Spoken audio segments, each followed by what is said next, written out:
আর জান্নাতীদের 120 কাতার হবে। কত কাতার? 120 কাতার। তার মধ্যে 80 কাতার হবে উম্মতে মুহাম্মাদি, বলেন সুবহানাল্লাহ। আর এই উম্মতে মুহাম্মাদির মধ্যে আরো 70,000 স্পেশাল মানুষ আছে। কত হাজার? যারা বিনা হিসেবে বিনা আযাবে ডাইরেক্ট জান্নাতে যাবে ইনশাআল্লাহ। আমরা এসেছি পৃথিবীতে জান্নাত থেকে, এখানে পরীক্ষা দিচ্ছি, উদ্দেশ্য আবার সেই জান্নাতেই ফিরে যাওয়া। আমরা এখানে থাকতে আসি নাই তো, থাকতে আসছি।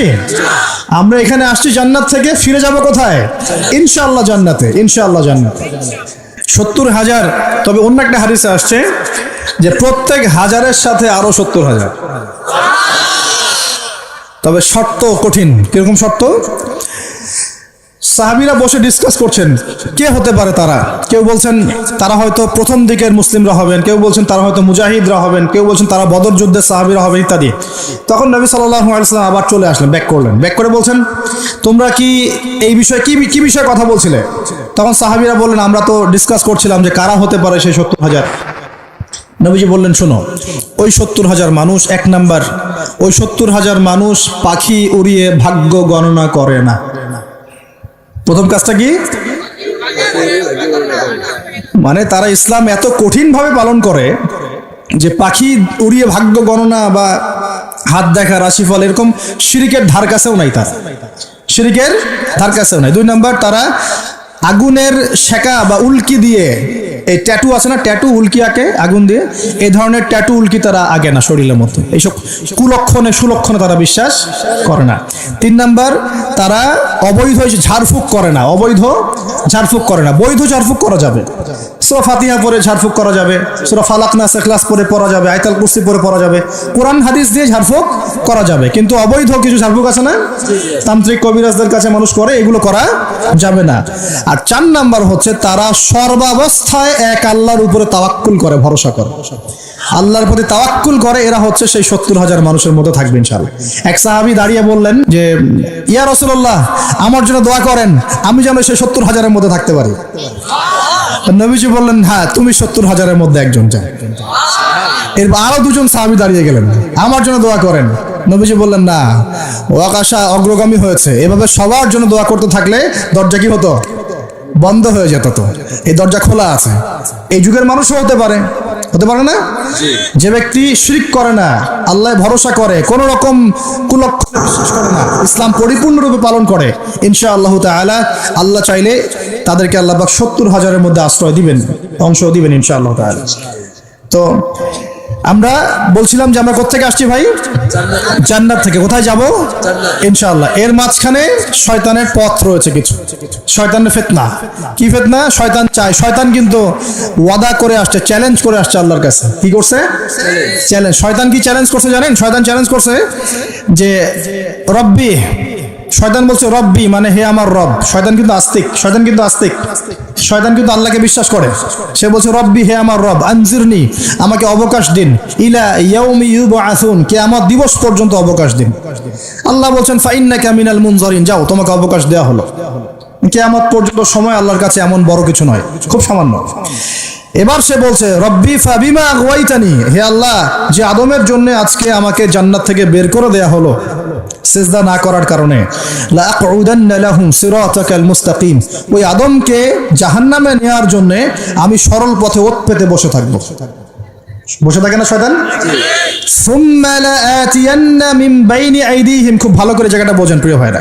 শয়তান চ্যালেঞ্জ করে বলছে সুম্মা, এরপরে আমি আসব আদম সন্তানের সামন থেকে। কোথা থেকে? এই সামন থেকে মানে অর্থ হচ্ছে দুনিয়া, মানে আপনাকে দুনিয়ার সমস্ত ফিতনা এসে প্রলুব্ধ করে রাখবে। কারণ দুনিয়া চোখের সামনে দেখা যায় না, দেখা যায়। দুনিয়ার অভাবের ধোঁকা দিবে, বেকারত্বের ধোঁকা দিবে, হতাশা, এইটা সেইটা, স্বামী স্ত্রীর ফিতনা, পরিবারের ফিতনা, সামাজিক ফিতনা, আপনাকে দুনিয়ার এই ফিতনা এসে ব্যস্ত রাখবে, রাখে না? এটা হচ্ছে সামন থেকে আসা। ওয়ামিন খালফিহিম, পিছন থেকে আসবো। পিছন থেকে মানে আপনাকে পরকাল সম্পর্কে হতাশ করে দিবে, এবং পরকাল সম্পর্কে আপনাকে কুধারণা সৃষ্টি করবে, এবং পরকাল সম্পর্কে আপনার মধ্যে একটা গাফেলতি সৃষ্টি করে দিবে যে পরকাল না, পরে দেখা যাবে। হ্যাঁ, পিছনে কি আছে? পরকাল না? পিছনটা পরকাল। তো পরকাল আসবে যখন তখন দেখা যাবে। হ্যাঁ, বৃদ্ধ হলে তখন তওবা করে নিব, এখনো কি তাড়াহুড়ার কি আছে, পরে দেখা যাবে শেষ বয়সে। এরকম করে আপনাকে ভুলিয়ে ভালিয়ে রাখবে পিছন থেকে। আবার হতাশ করে দিবে, আমার পরকালে আমার জান্নাত হবে না, আমি তো এত আমল করতে পারি নাই, হ্যাঁ আমার কি হবে, আমার আত্মহত্যা ছাড়া কোনো পথ নাই। এভাবে হতাশ করে ফেলবে আপনাকে পিছন থেকে। সুম্মা লায়াতিয়ান্না মিন বাইনি আইদিহিম ওয়া মিন খালফিহিম, সামন থেকে আসবো, পিছন থেকে আসবো, ওয়া আন আইমানিহিম, ডান দিক থেকে আসবো। ডান দিক মানে কি? এটার ব্যাখ্যাও চমৎকার। ডান দিক মানে কি? আমরা বলি না ডান পক্ষ খুব ভালো মনে করি না? ডান পক্ষ ভালো, ডান দিকটা ভালো, শুভ মনে করি তো। ডান দিক হচ্ছে আপনাকে নেক্সট সুরতে সে ধোকায় ফেলবে। ডান দিক মানে কি? নেক্সট সুরতে ধোকায় ফেলবে। মনে করেন ডান দিক মানে ভালো, মানে আপনি নামাজ পড়ছেন কিন্তু নামাজের মধ্যে শিরক ঢুকাই দিবে। মানুষ দেখতেছে ভালো করে নামাজ পড়ে, নামাজ যাকাত দিচ্ছেন, দান সৎকার করছেন, মনের মধ্যে রিয়া ঢুকাই দেবে। ভালো কাজই তো করছে, ঠিক আছে? মানে হ্যাঁ, এটাও ঠিক। ওই যে হালাল প্রেমের দিকে উদ্বুদ্ধ করার চেষ্টা করবে। ডান নেক্সট সুরতে ধোকা, নেক্সট সুরতে। হ্যাঁ, নেক্সট মানে আলেম হয়েছে মানুষ, সবাই একদম বড় বক্তা আলেম সব বলছে, মনের মধ্যে অহংকার, নেক্সট সুরতে ধোকা, ঠিক আছে? বা মনে হচ্ছে যে এক ভাইয়ের গীবত তহমত সমালোচনা করাকে সে দিনের পথে সংগ্রাম মনে করছে, নেক্সট সুরতে ধোকা। হ্যাঁ, এক ভাইয়ের সমালোচনা করা, গীবত করা, তার চরিত্র উদ্ধার করে ফেলা, এটাকে সে মনে করছে যে দিনের জন্যই করছে, ঠিক আছে? নেক্সট সুরতে ধোকা। নেক্সট সুরতে ডান দিক থেকে মানে কি? নেক্সট সুরতে আপনাকে ধোকায় ফেলে দিবে। ফেলছে না? ফেলছে। কিন্তু এটা কিন্তু ডেঞ্জারাস। এটা কাদের জন্য? এটা আবেদ মানুষদের জন্যই, যারা আল্লাহকে মানে, রাসূলকে মানে, চেষ্টা করে দিনের পথে চলার জন্য, এদেরকে সে ডান দিক থেকে আসবে আর কি। মানে আমাদের ক্ষেত্রে আল্লাহ পাক হেফাজত করুন বলি আমি। আর চতুর্থটা হলো ওয়ান শামাইলিহিম, ওদের বাম দিক থেকে আসবে। এটা কেমন? এটা হচ্ছে ফাসেক জালেম শ্রেণীর মানুষ যারা, তাদের সামনে মদ, জুয়া, জেনা সবকিছু উন্মুক্ত করে দিবে। এগুলো পিছনে ছোট এখন। তো এইভাবে চতুর্দিক থেকে শয়তান আসবে এবং বলবে, আল্লাহকে বলেছে ওয়ালা তাজিদু আকসারাহুম শাকিরিন, আল্লাহ আপনি বেশিরভাগ আদম সন্তানকেই শুকরগুজার পাবেন না। এটা কি বাস্তব না এখন? বেশিরভাগ মুসলিম নামাজ পড়ে না? পড়ে না? বেশিরভাগ মুসলিম যাকাত দেয় কি দেয় না? রমজান মাস আসছে দেখবেন বেশিরভাগই অনেকেই রোজা রাখবে না, আছে না? রমজান মাসে মানুষ বেপরদায় চলছে না? রোজা রেখেও মানুষ মাপে কম দিবে না?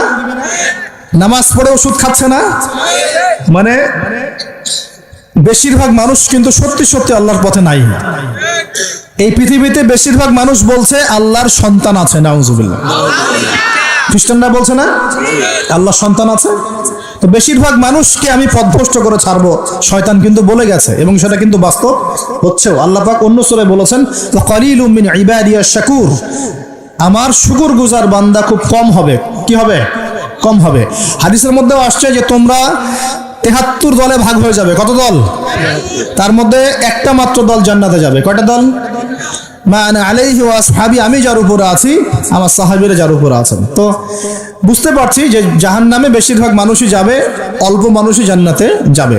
তবে জান্নাতীদের মধ্যে বেশিরভাগ হবে উম্মতে মুহাম্মাদের মতে ইনশাআল্লাহ তাআলা। আর তবে সুসংবাদ আছে। সুসংবাদ কি? আল্লাহ রাব্বুল আলামিন আমাদের নবীজিকে একটা ওয়াদা করেছেন, এটা গিফট, হাদিয়া দিয়েছেন। কিরকম হাদিয়া? আমাদের নবীজিকে আল্লাহ পাক বলেছেন, হে মুহাম্মদ সাল্লাল্লাহু আলাইহি ওয়াসাল্লাম, তোমার উম্মতের মধ্যে কোনো ব্যক্তি যদি আসমান জমিনের সমান গুনাহ করে কিন্তু তার আমল নামায় শিরকের কোনো পাপ থাকে না, শিরকের কোনো গুনাহ নাই, আমি তার সামনে আসমান জমিন সমান ক্ষমা নিয়ে হাজির হব ইনশাআল্লাহ। মানে যে ব্যক্তি লা ইলাহা ইল্লাল্লাহ মন থেকে পড়েছে, আমল করার চেষ্টা করেছে, শিরক থেকে বেঁচে থাকার চেষ্টা করেছে, ইনশাআল্লাহ একদিন না একদিন সে জান্নাতে যাবেই যাবে ইনশাআল্লাহ। এটা তো খুশির কথা আমাদের জন্য। আল্লাহ পাক আমাদেরকে তাওহীদপন্থী বানাক এবং শিরক থেকে বাঁচিয়ে রাখুন, দোয়া করি। এখন মুমিনের সংজ্ঞা তো বুঝলেন, এই সমস্ত গায়েবে আমরা বিশ্বাস করি বলেই আমরা কি মুমিন। এই মুমিনদেরকে আল্লাহ পাক বলছেন ইত্তাকুল্লাহ, তোমরা আল্লাহকে ভয় করো। কি করো? আর মুমিন হলেই মুত্তাকি হওয়া যাচ্ছে না। মুমিনদেরকে আল্লাহ পাক বলছেন যে আল্লাহকে ভয় করো। আল্লাহকে ভয় করার মানে কি? এক কথায় আমি একটা অ্যানসার দিচ্ছি। সূরা হাশরে চলে যান। কোন সূরা? সূরা হাশর। এই সূরার 7 নম্বর আয়াত। কত নম্বর? আল্লাহ পাক বলছেন ওয়ামা আতাকুমুর রাসূলু ফাখুযুহু, রাসূলুল্লাহ সাল্লাল্লাহু আলাইহি ওয়াসাল্লাম তোমাদেরকে যা যা দিয়েছেন সব গ্রহণ করে নাও। রাসূল যা যা দিয়েছেন গ্রহণ করে নাও, ওয়ামা নাহাকুম আনহু ফান্তাহু, রাসূল যা যা নিষেধ করেছেন ছেড়ে দাও। সোজা কথা, রাসূল যা যা নিষেধ করেছেন ছেড়ে দাও। এই একটা মূলনীতি মেনে চলতে পারলেই মানুষ মুত্তাকি হয়ে যাবে ইনশাআল্লাহ। এত বেশি কথার দরকার নাই, এই একটা মূলনীতি, রাসূল যা যা দিয়েছেন নিয়ে নাও, রাসূল যা থেকে নিষেধ করেছেন ছেড়ে দাও, ইনশাআল্লাহ তোমরা সফল হয়ে যাবে, মুত্তাকি হয়ে যাবে। রাসূল কি দিয়েছেন একটু গুছাই দিই আপনাকে। এই যে ঘুমাবো আমরা, আচ্ছা শুরু করি আপনার চেহারা। রাসূল কি আমাদেরকে ক্লিন শেভ চেহারা দিয়েছেন? হ্যাঁ, আজকে এক ভাই আমাকে টেক্সট করলো, কোথায় জানি বাংলাদেশের বাধ্যতামূলক করা হয়েছে একটা প্রতিষ্ঠানে ভর্তি হতে হলে ক্লিন শেভ করতে হবে। তো চিন্তা করেন কিভাবে ফোর্স করা হচ্ছে। এভাবে তো বলতে পারতেন যে যার ইচ্ছা হয় সে শেভ করবে, যার ইচ্ছা হয় সে দাড়ি রাখবে। এটা চাপিয়ে দেওয়া হলো না, হলো? এটা চাপিয়ে দেওয়া হলো না। আমরা যদি বলি যার ইচ্ছা হয় সে শেভ করবে, যার ইচ্ছা হয় সে দাড়ি রাখবে, এটা কি চাপিয়ে দেওয়া হলো? এটা কি দাড়ি রাখা চাপিয়ে দিলাম? কিন্তু তারা বলছে দাড়ি শেভ না করলে ভর্তি হওয়া যাবে না। চাপিয়ে দিল না? ধ্বংস হোক এদের। কি হোক এদের? ধ্বংস হোক। আল্লাহ পাক ধ্বংস করুক এদেরকে, যারা নবীর সুন্নতকে এভাবে জবাই করে এদেরকে ধ্বংস করুক আল্লাহ পাক। একটা মানুষ একা একা করে একটা জিনিস, একা একা সে করে, একা একা সে নিজের আমল মনে করে, তার কাছে মনে হয়, সে মনে করে হ্যাঁ এটা একটা গুনার কাজ করছি, এক সময় ছেড়ে দেবো ইনশাআল্লাহ, মনে করেন এমন মানুষ, এদেরকে আল্লাহ মাফ করে দিবেন ইনশাআল্লাহ।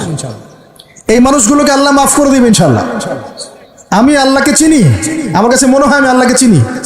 একজন মানুষ মনে করে একটা শেভ করতেছে, কিন্তু তার মনে হয় যে না আসলে শেভ করাটা খারাপ কাজ, এটা খারাপ কাজ, এটা আসলে আমার আমি বাধ্য হয়ে করছি বা করতে হচ্ছে, ইনশাআল্লাহ আমি আর একটু বড় হলে ছেড়ে দিব, ইনশাআল্লাহ আল্লাহ চাইলে তাকে মাফ করে দিবেন ইনশাআল্লাহ। আর একজন এটাকে করতে বাধ্য করছে, না এটা করতেই হবে, রাখা যাবে না সুন্নাত, এটা কাটতে হবে, শেভ করতে হবে, এ মাফ পাবে না ইনশাআল্লাহ তাআলা, ইল্লা মাশাআল্লাহ, ইল্লা মাশাআল্লাহ। চাপিয়ে দেওয়া খুব খারাপ জিনিস। কেন চাপিয়ে দিবেন আপনি? কেন চাপিয়ে দিবেন? আর একজন পুরুষের সৌন্দর্যই তো হচ্ছে দাড়ি। আমি তো আফসোস করি যে দাড়ি নাই চেহারায়, কত আফসোস করি যে মানুষ, আপনাদের দাড়ি দেখলে আমার হিংসা হয়, ঈর্ষা হয়। এটা ঈর্ষা, হিংসা না, এটা কি ঈর্ষা। গাল ভর্তি দাড়ি থাকবে, দেখে কত চমৎকার লাগে, মাশাআল্লাহ। আমাদের নবী সাল্লাল্লাহু আলাইহি ওয়াসাল্লামের চেয়ে কোনো হ্যান্ডসাম পুরুষ আছে? ছিল কখনো? নবী সাল্লাল্লাহু আলাইহি ওয়াসাল্লামের দাড়িগুলো এত সুন্দর ছিল, দাড়ি দিয়ে খুশবু বের হতো, সুবহানাল্লাহ। এমনিতেই দাড়িতে মেহেদি না দিয়েই দাড়ি একটু ব্রাউন রঙের দাড়ি ছিল, মেহেদি দেওয়া লাগতো না, এমনি ব্রাউন কালার দাড়ি। বুঝতে পারছেন না মনে হয়? অনেক টকটকা ফর্সা মানুষ ছিলেন তিনি। আমাদের একদম উপর লেভেল থেকে শুরু করে বাথরুমের টয়লেট পর্যন্ত সব এখন পশ্চিমা কালচারে চলছে। কোন কোন জায়গায় এমন টয়লেট দেখা যায় যে দাঁড়ায়ও পেশাব করার বুদ্ধি নেই, দেখেন নাই মনে হয়? একটা তো ইস্তেঞ্জা করতে হয় বা পায়ে ভর দিয়ে। কোন পায়ে? এখন এই যে ইংলিশ কমোডে আপনি বা পায়ে ভর দিয়ে কেমনে করবেন বলেন দেখুন, কিভাবে সুযোগ আছে? আর পাবলিক টয়লেট যদি হয় তাহলে ওটাতে বসলে কাপড় এগুলো পাক থাকবে, ওটাতে নামাজ হবে? চিন্তা করেন তো, এটা সূচিবায়ু হয় না? আচ্ছা, সব জায়গায় পশ্চিমা সভ্যতা ঢুকে গেছে এখন, সব জায়গায়, বাথরুম থেকে শুরু করে একদম ওই বিশ্ব পরিচালনা পর্যন্ত সব ওদের শূন্যতা চলছে। আর কিছু দেখলাম যে এরকম কিছু বোল বা বাটির মতো রেখে দিয়েছে, ওখানে দাঁড়ায় দাঁড়াই ধরে ধরে করতে হবে। হ্যাঁ, এখন দেখা যায় কোনো মানুষের হাইট 6 ফুট, কোনো মানুষের 5 ফুট, কোনো মানুষের 4 ফুট। এখন যদি ম্যাচ না করেন কি করবে? পাপ যদি ঠিক না হয় কি করবে? চিন্তা, এগুলো দেখেন নাই মনে হয়? দেখবেন, ঘুরতে থাকেন। আল্লাহ পাক কি বলেছেন? সিরু ফিল আরদ, জমিনে বিচরণ করো, ঘোরো, জমিন ঘুরে দেখো, ফানজুর, দেখো কাইফা কানা আকিবাতুল মুকাজ্জিবিন, আল্লাহর বিধান যারা অস্বীকার করেছে ওদের কি পরিণত হয়েছে দেখো। ঘুরতে বলেছেন আল্লাহ পাক। তো দেখেন আমাদের সব সুন্নত গুলো কেন জানি আস্তে আস্তে ওইদিকে চলে যাচ্ছে। আল্লাহ পাক বাঁচাক আমাদেরকে। চেহারা থেকে শুরু হবে, আপনার কথাবার্তা, আপনার চাল চলন, আপনার আকীদা, পোশাক পরিচ্ছদ, বাথরুম, পরিবার, আপনার ব্যবসা, আপনার ইবাদত, জিকির আজগার, তাসবিহ তাহলিল, সমাজ পরিচালনা এবং রাষ্ট্র পরিচালনা পর্যন্ত প্রত্যেকটা কাজ নবী সাল্লাল্লাহু আলাইহি ওয়াসাল্লামের সুন্নত মতো করার পাক্কা নিয়াত করতে হবে। কতটুকু পারি না পারি আল্লাহ দেখবেন, কিন্তু চেষ্টা করতে হবে ইনশাআল্লাহ। ব্যক্তি পর্যায়ে তো পারবো নাকি? এখানে তো আমাকে কেউ ফোর্স করবে না, করবে? আমি যদি দাড়ি ছেড়ে দেই কারো কিছু বলার আছে? আপনি যদি হালাল খান কেউ কিছু ফোর্স করবে আপনাকে? আপনি নামাজ ঠিক মতো পড়েন, রোজা রাখেন, তাসবিহ তাহলিল করেন, জিকির আজগার করেন, আপনার পরিবারে পর্দা কায়েম করেন, কেউ কি ফোর্স করবে আপনাকে? উপরের লেভেলে হয়তো আমরা ইম্পোজ করার ক্ষমতা আমাদের নাই, ওটা পরে। আগে ব্যক্তি জীবন ঠিক করেন, আগে ব্যক্তি জীবন ঠিক করেন, পরিবার ঠিক করেন, আপনার অর্থনীতি ঠিক করেন। ইনশাআল্লাহ তাআলা আল্লাহ পাক আমাদেরকে প্রকৃত মুত্তাকি বানিয়ে দিবেন ইনশাআল্লাহ। আল্লাহ বলছেন প্রকৃত মুত্তাকি হও। কেমন করে আল্লাহকে ভয় করো? হাক্কা তুকাতি, ভয় করার মতো ভয় করো। ভয় করার মতো ভয় মানে কি? জীবনের কিছু অংশে ইসলাম পালন করব, বাকি অংশে করব না, এমন? নাকি জীবনের প্রত্যেকটা ক্ষেত্রে ইসলাম পালনের চেষ্টা করব? কোনটা? জীবনের প্রতিটা ক্ষেত্রে আল্লাহ পাক আমাদের সবাইকে ইসলাম পালন করার তৌফিক দান করুন। আল্লাহকে ভয় করো, ভয় করার মতো করে ভয় করো। আরেকটা কথা বলেছেন আল্লাহ পাক, ওয়ালা তামুতুন্না ইল্লা ওয়া আনতুম মুসলিমুন, পরিপূর্ণ মুসলিম না হয়ে মৃত্যুবরণ। পরিপূর্ণ মুসলিম কি জিনিস? যে ব্যক্তি বেপর্দায় চলে, এক মহিলা, আবার মাশাআল্লাহ নামাজও পড়ে, পরিপূর্ণ মুসলিম হলো কি? একজন ব্যক্তি 5 ওয়াক্ত নামাজি মাশাআল্লাহ, কিন্তু টেবিলের নিচ দিয়ে ঘুষ নিচ্ছে, পরিপূর্ণ মুসলিম হলো? একজন ভাই রোজাদার মাশাআল্লাহ, রোজা রেখেছেন, কিন্তু রোজা রেখে ব্যবসা করছেন, মাপে কম দিচ্ছেন, পরিপূর্ণ মুসলিম হলো? একজন যুবক আল্লাহর জন্য কাজ করছে মাশাআল্লাহ, আবার এদিকে হারাম সম্পর্কে লিপ্ত, পরিপূর্ণ মুসলিম হলো কি?